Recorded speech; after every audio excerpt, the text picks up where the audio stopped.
Good morning, everybody. Welcome, or good afternoon to you, Michael. Welcome to Robots and Red Tape. Hope everybody's having a great day. As always, I am your host, Nick Schutt. Happy to have my friend Michael Augustini here with me today. How are you, sir? Thank you for having me. I'm really good and excited to be talking about AI and photography and things that we both love. Absolutely, man. I think that, today AI, the intersection of AI and art is something that absolutely fascinates me. In all mediums, but I know that you have a background in photography, but and you also work in the technical space as well. For folks that don't have the opportunity to have spoken with you yet, you mind telling everybody just a little bit about yourself, your background, and and we'll start Of there. course. Yeah. I'm a lifestyle photographer and AI educator. Sometimes it's AI educator and lifestyle photographer, depending on the day. Mhm. But the story behind those two kind of titles, how I present myself is I've been working in learning and development space in advertising technology for more than a decade, Mhm. teaching people how to do stuff, and I have a I think strength in explaining complicated things to people so they can learn things. And I'm very enthusiastic about personal development. And while I was doing this career, I'm a highly visual person, so I started also working in photography and build my music photography business. And now I'm more focused on lifestyle photography, so working with brands, with people in terms of that are connected to music, sports, and culture. So this is the AI comes to it in a way where in the last couple of years, the rise of AI tools has been very influential in my photography business because I have implemented from very early days from was it Jasper AI, I think, or something like that, or they changed the name of a little later, but then ChatGPT came, MidJourney, and all these tools, and I started using them quite a lot, and they started helping me out as we all, I guess, know, and we can go more in depth into that. But this is how it kind of fed into my business, and then after a couple of months. Working with people and also being a resident of a co-working space, I realized and started asking people, how are you using AI tools? I want to be inspired because in today's era, it's the AI tools can do a lot, but I think that the inspiration is one of the key things that people are maybe missing. And sometimes the inspiration then can inspire you to implement it into your business in many kind of ways. So this is what I started doing also with my business partner who we founded, We Are Animals AI, which is like our consultancy business and education business. And we are helping people with that inspiration, get them started, get them educated on what they can do with those tools, and basically save time to have more time to do the things that matter, Mhm. to do the specialty. I use AI to help me out with all different sorts of things, but it enables me to then focus on what I love doing, taking photos. Right. Mhm. So that's where I see this kind of interconnection. But that's the brief story, I would say, how we got here, basically talking about photography and AI. So these are the pieces, and my L&D experience naturally kind of met with the AI, and I'm very keen on helping people out integrate AI into their companies, explain how they can do this, and inspire them. That's as I was saying multiple times. It's the crucial bit where people like the light bulb goes on when they see an example of like, wow, this is what you can do. Okay, Mhm. so let me show you. Yeah. No, man, that's fantastic. I love it. I think it's a really unique career path for a lot of folks. I think that, there's I don't know, I don't run into as many people that can sit across both the creative and the technical space, the creative space and the technical space and excel in both. So it's an absolute pleasure to have you on.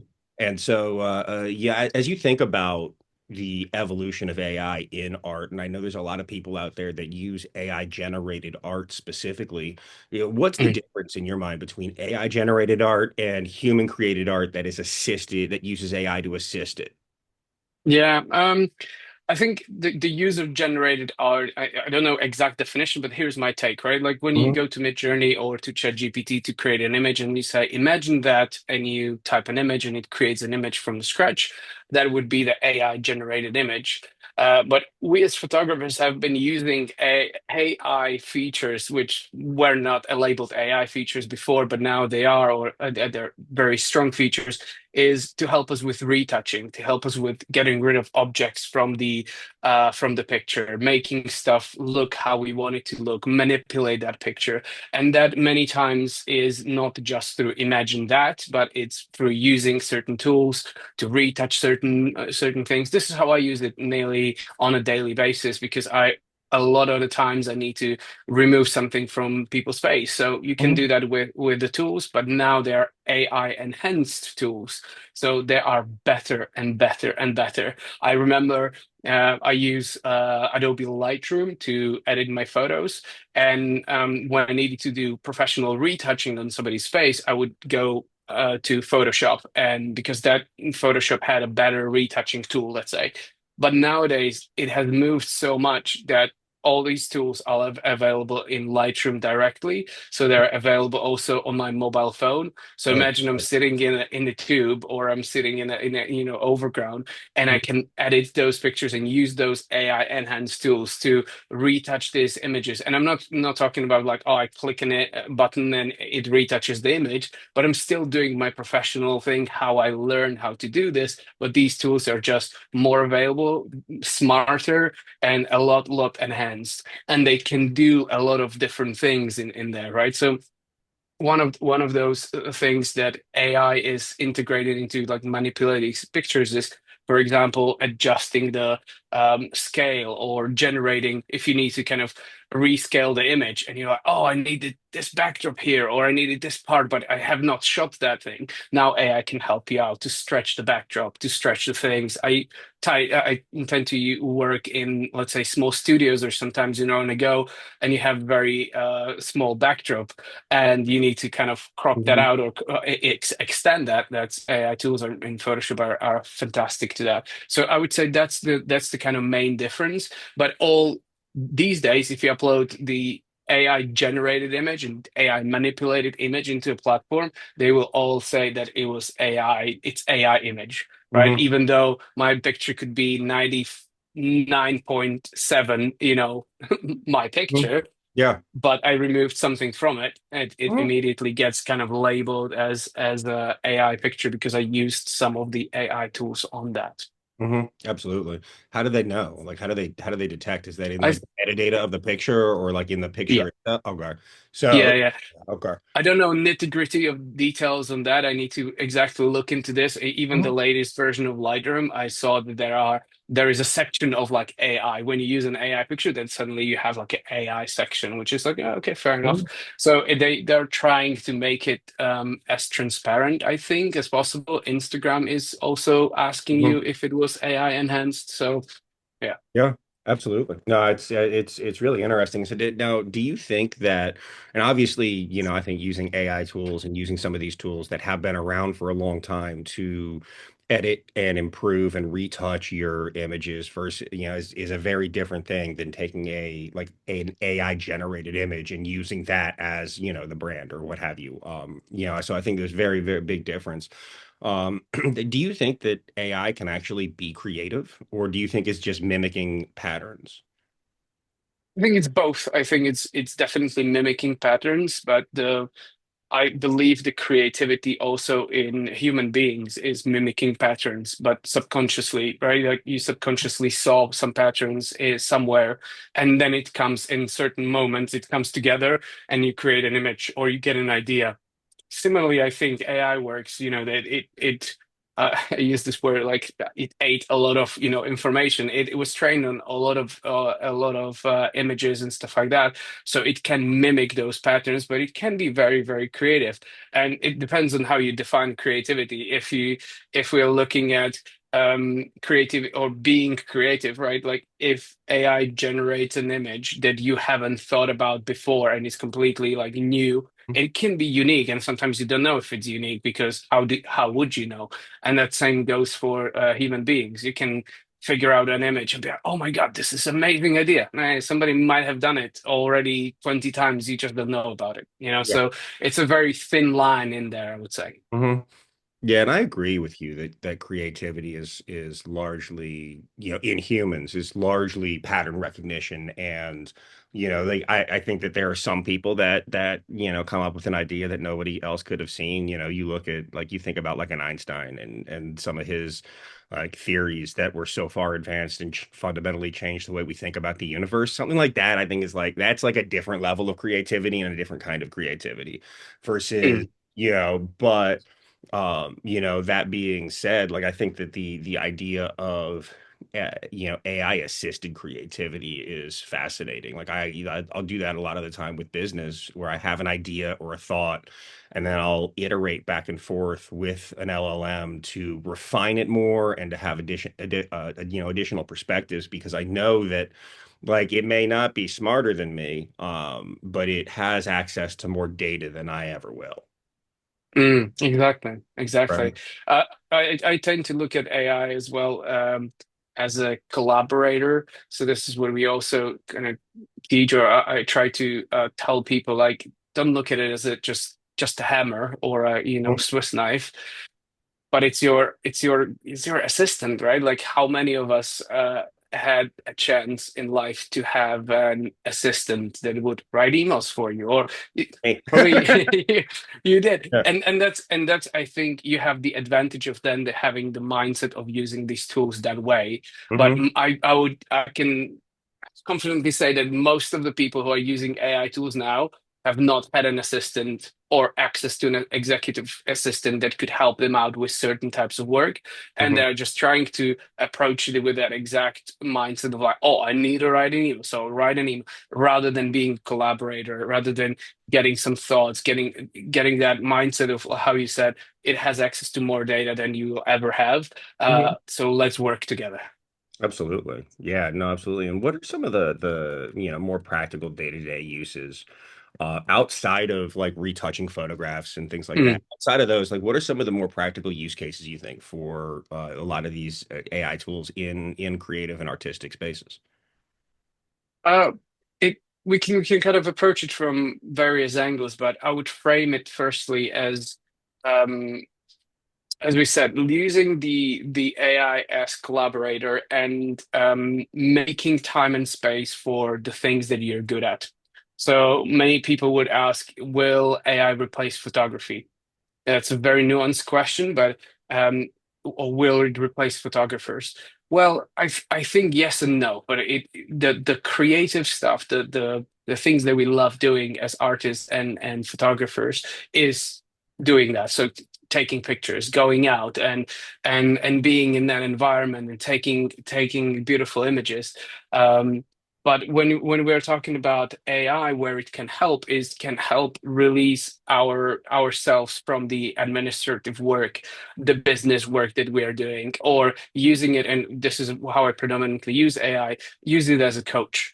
Hmm. So help me out to go through certain situations. Because as freelancers, or people that do like photographers or other artists, we tend to spend a lot of time in our heads and dealing with ideas, insecurities, imposter syndrome, confidence problems. Hmm. And I think AI can help with that, certainly dealing with certain challenges, or looking in depth into some problems, dissecting those problems into smaller pieces. This is where I find is really good, because many times I've been procrastinating projects. And the biggest thing about procrastination is that we just don't know where to start. The project is too big, Hmm. too overwhelming for us. And now we can talk to AI and be like, okay, I'm working on this project. Here's the context.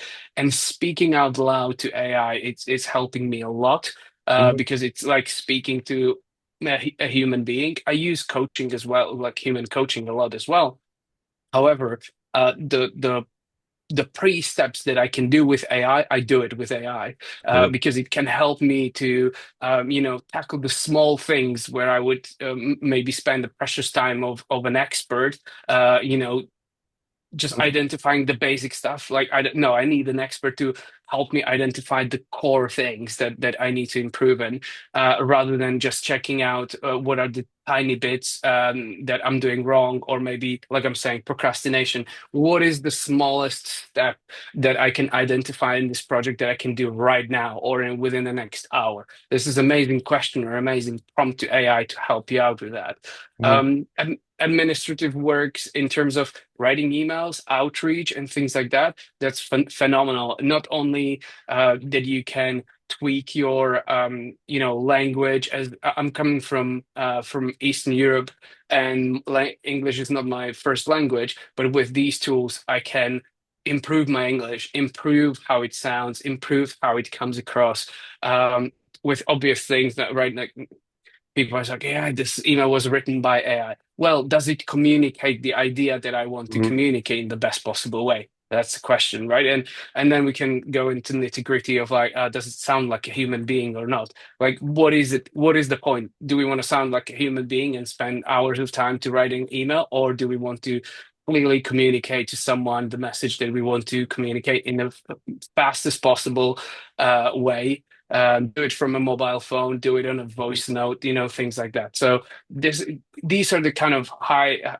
overview of strengths where I see AI helping in my business, and helping it a lot, like framing the projects, dissecting into smaller pieces. Um, the administrative work, as I was saying, and the creative process as well, because what you can do, and we're touching on more AI generating images, is you can now not only go to Pinterest and create mood board, but Mhm. you can create a mood board that is specific for that project, specifically showing the things that you want to show to the client before you go on location to shoot it, and Mhm. save hours of times and mistakes and things like that. So you can tweak it in meetings. Yep. Now you can type something in MidJourney and say, imagine these two guys sitting here and there, and it generates you very close to Mhm. final idea.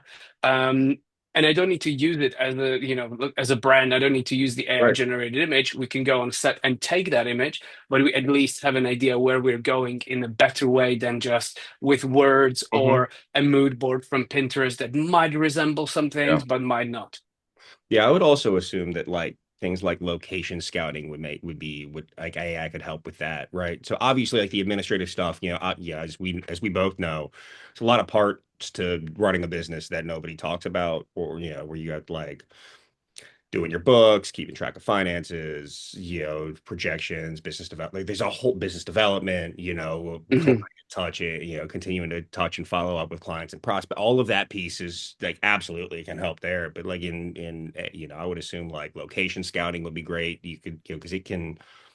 Again, you could probably tell, and I haven't used it in this way. You could probably tell it's like I want to go shoot in like a location kind of like this, but like or kind of like this location, and give it some descriptions within you can geofence it as well, and it'd probably be able to like go search Google Maps and help find some pretty cool spots you hadn't known about. Yeah, yeah.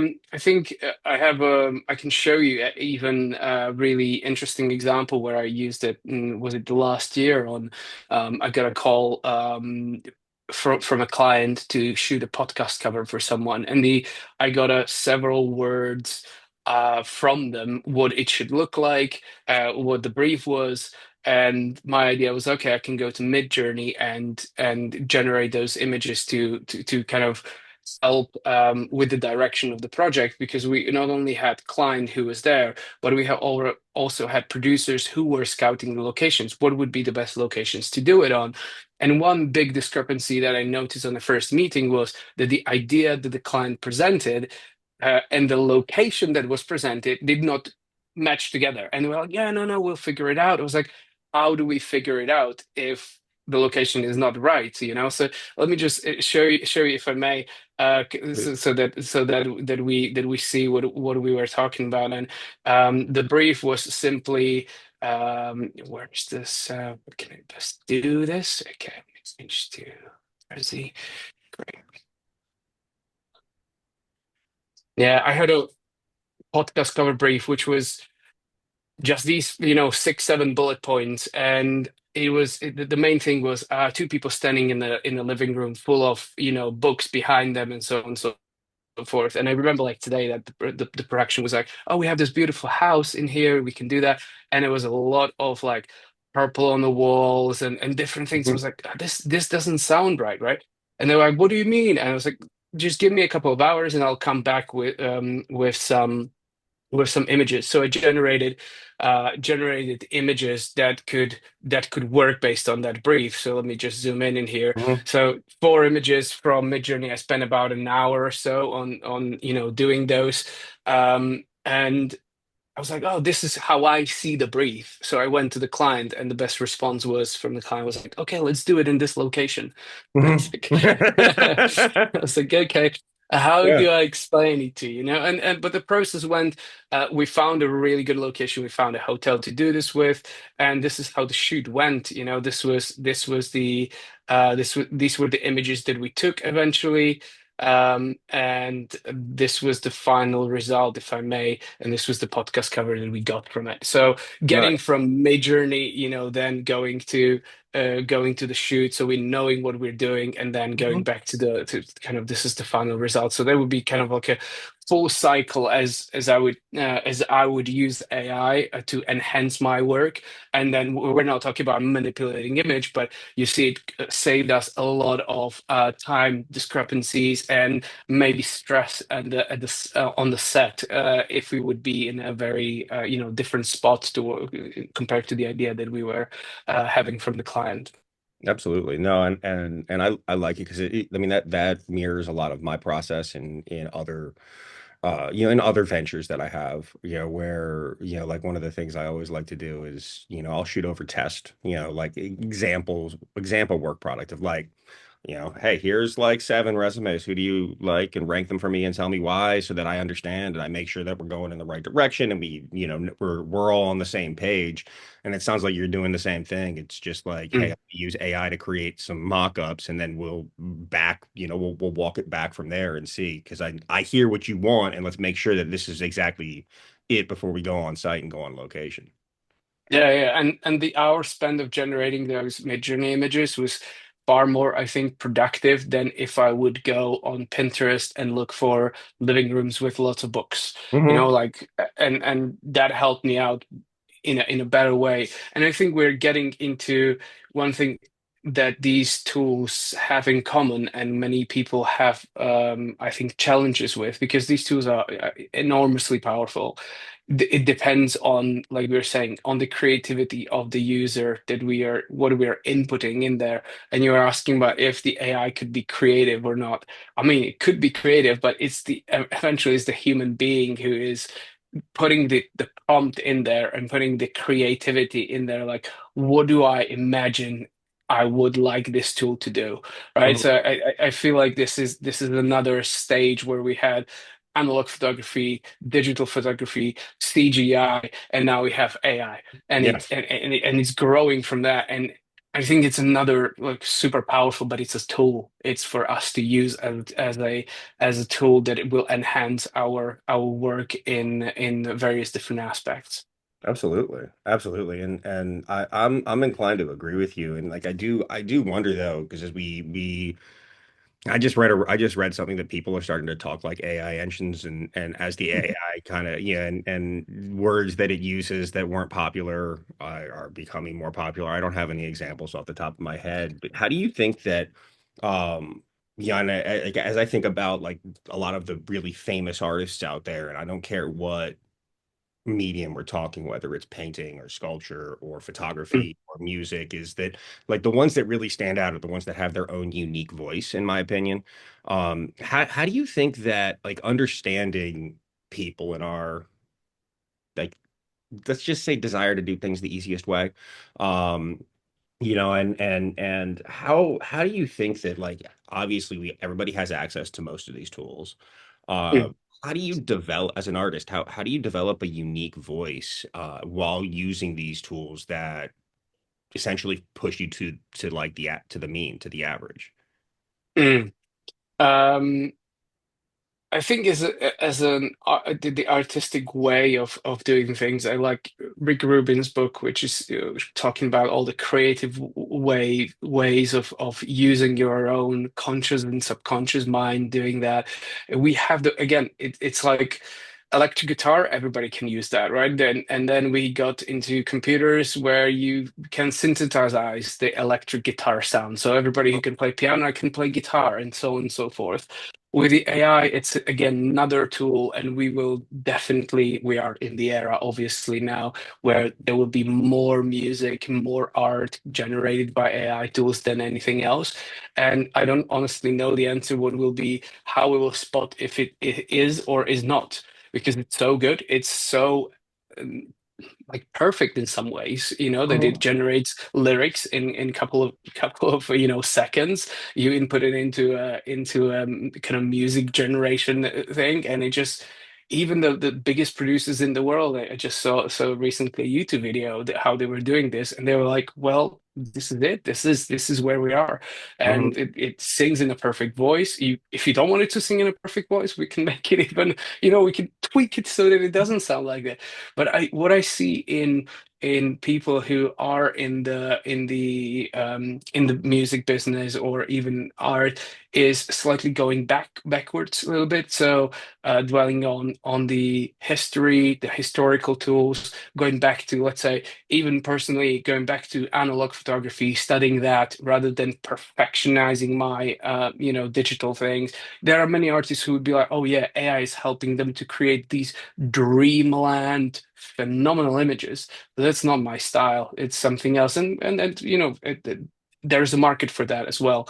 And say musicians, you can see how they go and combine those analog tape recordings because that has some kind of a power and meaning to them. So it is a combination of things, but I'm not sure how it will or if AI will completely take over in terms of everything will be done by AI. I don't believe so. The Mhm. artistic way is to put yourself into it, and the quality of things will be determined by people. And I don't believe it's determined by masses because we can see that now the top artists in the world, whatever they release, it's gonna be popular, right? If Ed Sheeran releases an album, it's going to be a popular with a very high percentage, so it's that kind of like what is quality, what is and I'm not saying that Ed Sheeran's work is not quality, right? But whatever he releases, Mhm. that is it. And similar, it gives power to I would say smaller names, smaller, let's say, up and coming artists to use these tools to Mhm. get them to a certain level. For example, when we're talking about music, Yep. mastering a recording, you need to have a special person to do this, or you can use a cheap AI or cheap AI tool that is integrated in that software to master that for you. And you can get your music out and you don't have a roadblock. So it is kind of like there will be a lot of not great things, or will be flooded with the AI art, but also there will be artists who, because of this AI tools, will be able to surface their work and become more and more influential. Yeah. No, I think that's an interesting take, and I hope that you're right. I think that I do think though that I think first when you look at, and well, I mean, speaking about the music industry specifically, right? You look at the last 50 years, right? So 1985 to present. Well, 1975 to present. Let me do math right first. So 75 to present. Um, in the 70s, you needed a record company, you needed a record deal to even get your music out there, right? And they were gatekeeping what came out. They were deciding what got played on the radio, and then as from there, going from there to frankly, like having the ability to stream music. and making it easy for artists to upload music. And back in the day, obviously, there's been like a number of people that have gotten famous off of YouTube and a few other places. Yeah, it made it easier to move around that. And I think that you're right that it will and I think that because of that, there's a lot more music out there. It's easier to distribute it. There isn't the barrier of needing to go out and like physically press a record, right? Like you can just go Yeah. download it. And that's great. And I think like when you look at the number of artists, like putting music out, it has increased by a massive amount over the last 50 years. Um, Mm, and I think that as a result, I think there's just going to be a percentage of it that's not great, right? And that percentage may have increased. I don't know. I don't really know. But also not great is good and bad those are subjective. So, I think exactly. the cream will still rise to the top. The people that can catch something, that have something to say, which is something I always like about music is, Mm. like what, tell me Yeah. something, tell me a story. Yeah. Make me And feel something. adding to that is as well is it's never been a better opportunity for artists to find their audience and find their niche. Like you're saying, the gatekeeping from the previous years, if you were an indie artist that you wanted to do something, it was very tough because oh, the market is not there. The market nowadays, you can put something on SoundCloud, and if it's good and finds its audience, it can grow very, very rapidly. We've been witnessing this in the past more than a decade, I think, with many, many top names in the industry right now.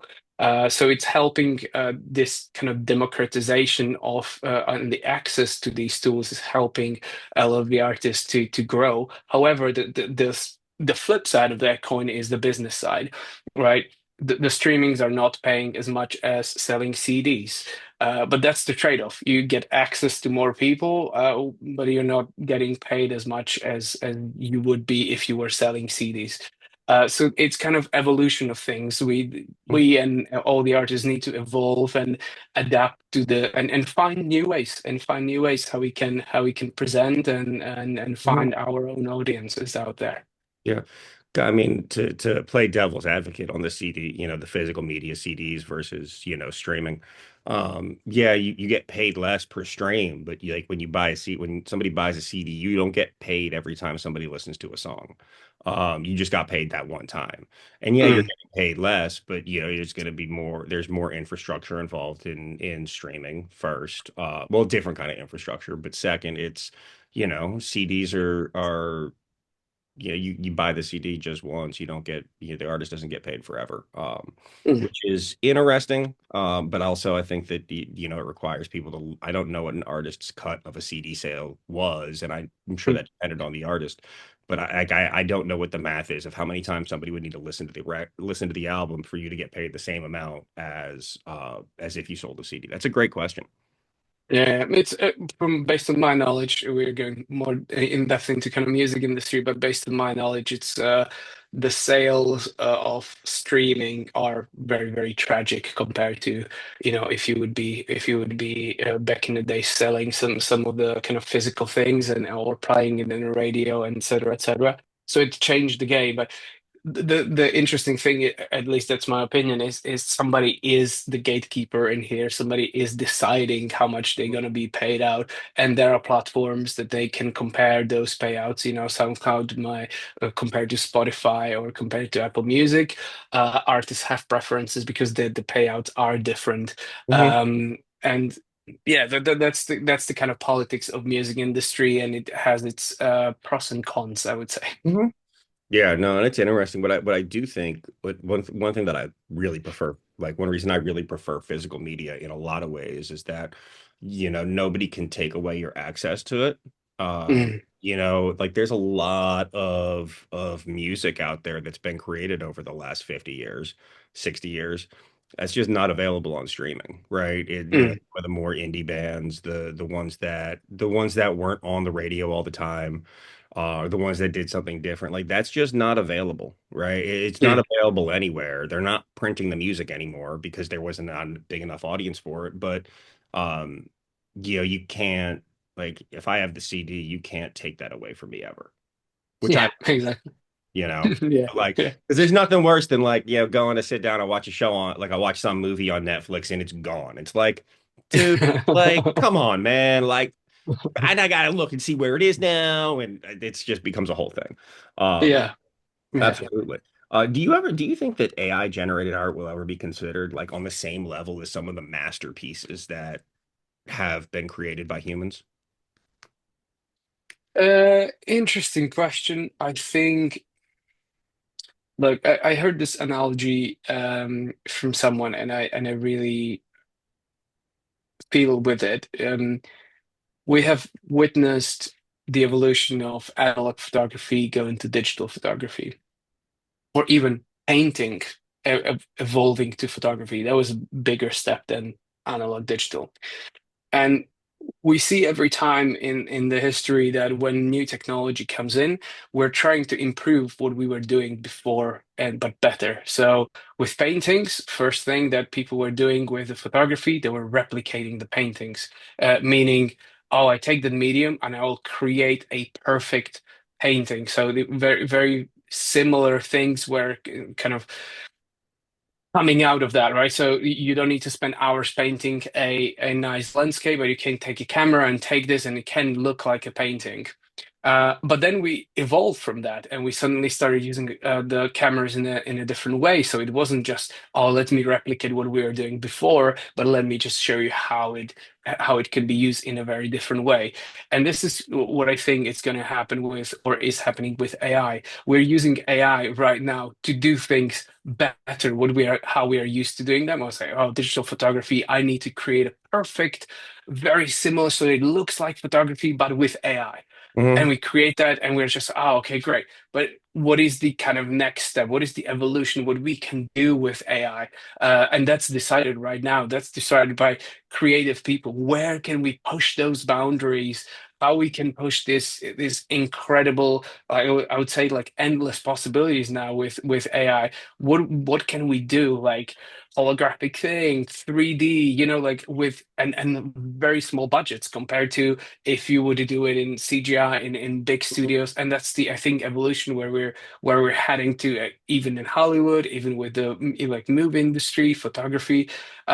And to your question, whether it will be the same value or if it will, yeah, I think so. We're gonna take, like nobody has surpassed, I would say, Van Gogh, right? Like Hmm. with the paintings, but there are amazing paintings in today's contemporary art, which we are like, it's hard to compare to Van Gogh because it's a different ball game. It's a different Hmm. axis. It's a different thing in here. And that's the same thing is going to happen with AI. These days, if we're talking, music industry or when we look at electronic music, especially, these are the people who implemented AI visuals quite very, very fast. When we look at Sphere in Las Vegas, the visuals that are produced there, not everything is shot on camera. You could see Anima, really huge DJ, Eric Prydz, let's say Max Cooper, and all these amazing names in the industry, and using audiovisual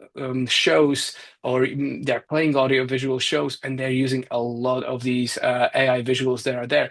And I don't think people are just like, oh, but that's AI, but the show it's a complementary to their music. It's the art. It's Hmm. and that is masterpiece to me as well. Seeing those things played out live, shown in a certain ways, shown in this today's technology, Eric Priz, the 3D hollow show. Hmm. It's enormous. It's phenomenal. So it's kind of and I believe that this is going to be evolving more and more, and we're going to see like incredible masterpieces created with AI. Hmm. Yeah, no, I agree with you. Like, I think about like I agree with you that it's going to continue to be like used, right? And it's going to continue to be used more and more and more and in different ways. I don't know if there'll be like a Sistine Chapel type thing that's been created out of AI, right? Something like that. That's like a 500-year-old masterpiece. I don't remember when Michelangelo painted it, but like you look at that, you look at sculptures. I think that it's just different. It also requires a different level of effort, I would say, and a different Oh, level absolutely. and a very different level of skill to Absolutely. carve, something like I forget the name of it, the Mary statue that he carved. That's just Mm. ridiculous. Like that's just Mm, a different ball game than um than AI generated art, enhancing music, right? But like I've seen Roger Waters play a number of times, mm, obviously of Pink Floyd, and I saw when he took the Wall concert on tour like 15 years ago, and mm, they had a like they built a wall on stage and then like used the whole wall as a screen and projected a whole thing, and like I don't know if any of that was done with AI 15 years ago, probably not really, but it's like, these things are still doable, but it's like to your point, the budget required is just much bigger because he can afford it, yeah, like yeah, we can't. yeah, We can't. yeah, yeah. I saw the show as well. It's magnificent. I did not I was not at the latest show that he was doing, Roger Waters, but I saw Mhm. some visuals, and again, I'm not sure how much of it is AI or not. As we're saying right now, the effort, the amount of money that needs to go into that is disproportionate. Right now, you can do it very, very cheaply and in such a good quality, generate images for or generate videos that are incredible. Like, yeah, we're just starting, with this whole I would say AI generated videos, and it's mind blowing what we Oh yeah. can what we can do. Oh yeah. So and something somebody said on one of the podcast episodes I recorded previously is like just remember that the AI you're using today, it's the worst it'll be for the rest of our lives. Like it's the worst, right? It's only gonna get better. And you and I both know there's a whole lot of room to improve between here and I don't know, 50 years from now. Um, Mm. which is really, really, really fascinating. Yeah, as you having done this for a while, you think about aspiring photographers out there. What advice would you give to somebody that wants to start getting paid to take pictures? That's a very good question. I think in the recent years, to be honest, it has been a very let's say challenging market because of where we are in. I believe we are living some kind of depression, so the things are changing. However, where I would kind of rephrase here a little bit of a question, but that might answer it as well, is we see changes that are happening, and we need to account for what AI will change. What is the things that AI will take as a job, whereas what is the things that will stay and will need a human behind the camera and doing that authentically. I believe that tactical content, what I call tactical content is specifically things like food photography, but very tactical in terms of, oh, I need to put something on Deliveroo as an image. Or you guys in the US, would you have the delivery platform? What is it called, the main one? Amazon Yeah, or for food? DoorDash, food. Yeah, DoorDash, right? DoorDash, Uber Eats is another one. Like there's a bunch of them. Yeah, yeah, exactly. And all these restaurants or stuff, they will need to have some images, right? And I Mhm. would call this tactical images, right? You need a nice picture of a food that will sell. That might be replaced by AI. If you don't want to hire a photographer who would spend half a day doing this, you can just take an image, and I will show you an example because we're talking about this. Let me just show it to you, which Mhm. blew my mind as well when I saw it. But this would be a typical example of how the content will be replaced, right? So you can take an image of the plate and just take a background and put it together in one prompt and be like, okay, this is the food that we're having, right? So Mhm. this type of things, I think, will be replaced sooner rather than later with AI because it has the possibilities, and e-commerce as well will be very much affected. We saw big brands taking AI models and putting clothes on them. It's cheaper, easier, faster to do from the computer screen rather than hire a studio, hire makeup artists, hire the models. Yes, those people will be affected because there will be less and less jobs. And this is where we're going to the advice to young people. It's like observe what changes are happening right now because big brands might have a backlash right now and they will come back and like, okay, so let's hire a model, but it will change. These things will definitely change. Where I see the opportunity as well. Like if a brand is doing a photo shoot, there needs to be a really good reason behind doing a photo shoot, whereas compared to do we need to just generate this by AI because it's going to be used on the tiniest place on our e-commerce platform? Or Mhm. or is the goal of building brand awareness? What is the goal? Where are we in that marketing funnel? What the campaign is trying to do and trying to achieve? Cinematic advertising in cinemas. Yes, it will be done in some ways with AI, but something will be shot in the real life, right? And it also depends what the brand will stand for, what the values of these brands will be. And I think human-made art will be more and more valuable. There'll be less of it because naturally the AI tools will take over in creating a lot of content, but the human art and human created content and pieces will be more and more valuable. But then we also, like we are now seeing, there is more photographers than ever in the Mhm. world. There are more videographers than ever. So finding that, I would say, niche, finding that category or that type of photography, music, art Mhm. that resonates with your values, with somebody else's values in terms of brand, and creating the content that I would say can be really replicated with AI in terms of human connection. If you Mhm. go to an event, yes, you can create an image of two people hugging, but if it was an event and it really happened and you capture that, that's very different to an image that was created by AI. So I would say that the pictures of reality will be or the videos of reality will be very valuable, Mhm. seeing those. So we now see, even when we're tapping into politics, we see like lots of things being generated about lots of different conflicts and what is true, what is not. So you won't go to a reliable source, to the photographer who has been doing for years, so you can trust them that that wasn't created by AI. Mhm. So I would say what was the number? I don't want to say the percentage, but it was more than half, or even greater number of people can't recognize an AI generated image from a human made image. It's Mhm. very very difficult. It's Yeah. very difficult. It's kind of, we reach the point where, like you said, it's worse than it ever be.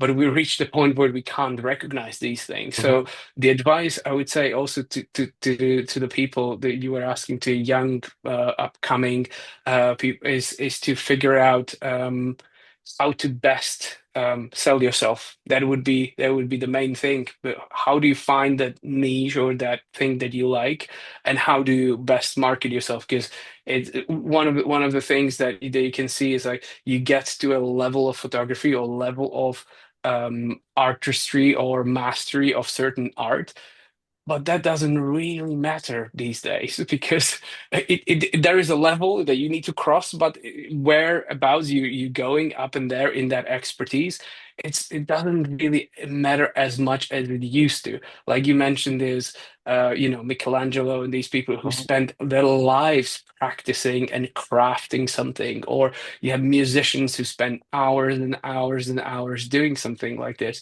But what is the goal? Is the goal to master an instrument, or is it the goal to create a song?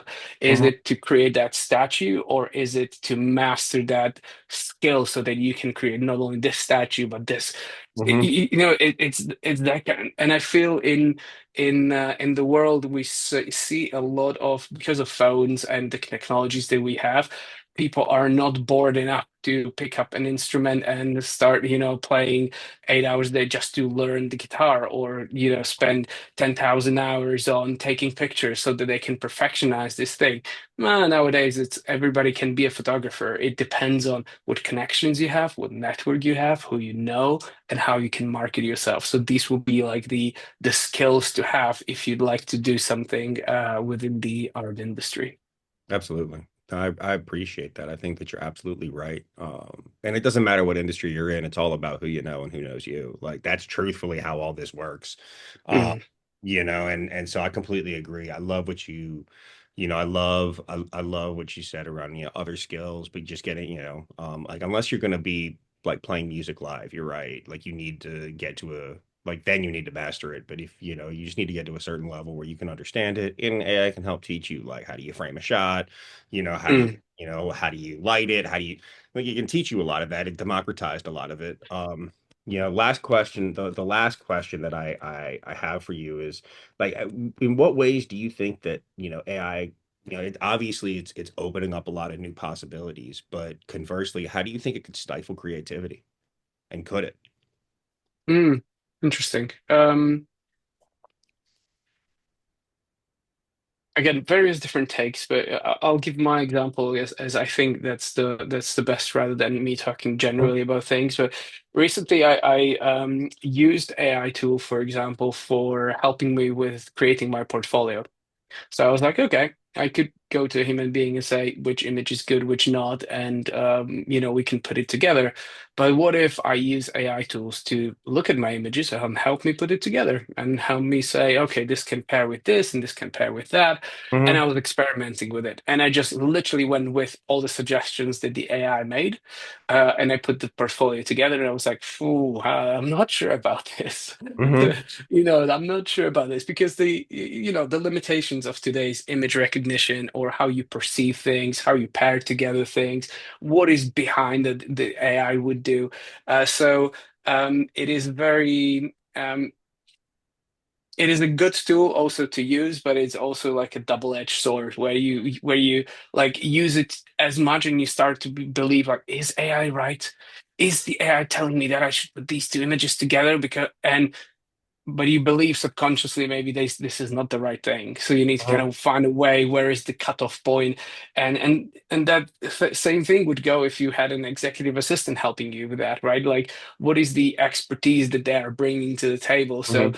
again, bringing someone who knows photography and has been there years and pay them to help you out with the portfolio, I think it's a better way. Maybe it's a good starting point with AI to do that, but it can limit you in some ways because we start believing exactly what the AI will be saying. And these days, hallucinations, the limitations of that AI has can kind of box us into a certain things. We see the different characters that all these AIs have. When you chat to Mm-hmm. Gemini, when you chat to Claude, when you chat to ChatGPT, all of them have some kind of like a characteristic to them. And when they get presented with let's say images or videos, they can analyze it in some ways, but I'm not sure how in depth the analysis would be and how they can evaluate. So the human perspective of it and is necessary, and I would say it's believing also in your own artistic way, your own skills that you right now have, so that you're not over trusting the AI. I did this experiment, but I obviously didn't, change it into how I wanted it to be. But I could see in the Mm-hmm. kind of split in myself and the doubts that it put in my head. I was like, oh, is this the right way to do it, is it? Or should I do it myself and trust myself better? Mm-hmm. Um, but we will more and more, I guess, start building trust with AI tools. They're gonna get better and better. They're gonna be fed more and more information, so it's gonna get better. But I think that the core is to stick what you are good at. That's why we use AI tools to, eliminate those things that we don't like doing, repetitive tasks, so we can focus on where we bring value and not to overestimate the AI tools doing your work where you're good at, where you do the unique value. Because we see many people doing that in today's era, and that's kind of bridging back to kind of generalizing about AI, is we see people taking the AI and say, oh, it can do all my work. Oh, it can do all my work, and they put it into their most precious expertise and expect AI to do as good work as themselves, Mm-hmm. and they are the expert in some kind of area. It's like, I don't think that's the right way. I think it's the way of like protecting your expertise, creating the space and time to get better at that expertise, and AI can help with everything around it to elevate that expertise to some kind of way. So elevate your, I don't know, outreach maybe, or Mm-hmm. your sales or your administrative work, but are you focusing on the art, producing the art, doing the art? Absolutely, man. I really love it. I really appreciate it. Is there anything else you'd like to add before we wrap up today? I think that's it. I can't think of anything else. I think we touched on everything. Yeah, man. I really appreciate it, Michael. Thank you so much for joining Robots and Red Tape, man. It's been a great Thank you, Nick, for conversation. having me. And everybody listening, and I hope you're having a great day. Thanks for listening to Robots and Red Tape.